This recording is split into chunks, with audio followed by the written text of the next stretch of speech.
Hindi, madam. Bakbak mo ako. Kahit nga pala ako. Hinoko kasi ako eh. Yan. Yan tayo eh.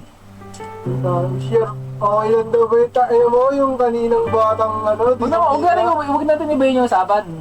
Tayo eh. Hindi ako. Naloloko. Kaya nagbabago eh. Sumasarap na. Balik na tayo dito sa laro. Eh. Hindi pa to.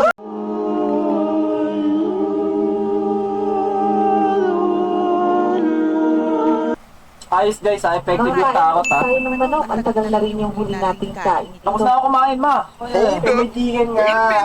Alam mo ba yun? Tuyo lang ginahin mo ni. Alam, busog na eh. Gusto ko na magtinit ng balot.